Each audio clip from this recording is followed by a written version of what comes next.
The diesel particulate filter, or DPF, is a critical component in modern diesel vehicles that captures harmful soot particles from your engine's exhaust to reduce emissions and protect the environment. When the DPF warning light appears on your dashboard, it's your vehicle's way of telling you there's a problem with the particulate filter system that needs immediate attention. There are four main causes that trigger the DPF warning light. First, when soot accumulation reaches the threshold of typically 45 to 50% of the filter's capacity. Second, malfunctioning temperature sensors prevent the system from properly monitoring regeneration conditions. Third, excessive back pressure occurs when the filter becomes blocked, restricting exhaust flow. Fourth, repeated failed regeneration cycles indicate the system cannot properly clean itself. Modern vehicles now feature smart DPF systems with artificial intelligence that can predict maintenance needs before warning lights even appear, along with improved regeneration cycles that reduce the need for manual intervention. Ignoring the DPF warning light can lead to serious consequences, including reduced engine performance, potential damage to the filter system, and costly repairs or complete replacements that can cost thousands of dollars.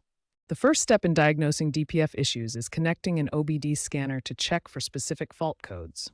Common DPF-related codes include P2002, P2003, P244A, and P244B. Next, review live data to monitor three critical parameters: soot load percentage, differential pressure across the filter, and exhaust temperatures. The pressure sensors measure the difference between inlet and outlet pressure. Perform a physical inspection of the sensors and exhaust system. Look for damaged sensors, loose connections, or exhaust leaks that could affect DPF performance. If the soot load is high, attempt a manual regeneration. First, ensure the engine is at operating temperature, fuel level is above 25%, and there are no other active fault codes. After regeneration, clear the fault codes and check that the soot load has been reduced. Perform a test drive to verify normal operation and ensure the warning light stays off. If manual regeneration fails, professional cleaning methods may be necessary. These include pneumatic cleaning with high-pressure air, thermal cleaning in specialized ovens, chemical cleaning with solutions, or ultrasonic cleaning using high-frequency vibrations. Following this systematic diagnostic approach ensures proper DPF maintenance. Start with scanner diagnostics, check live data, inspect physically, attempt regeneration, and verify results.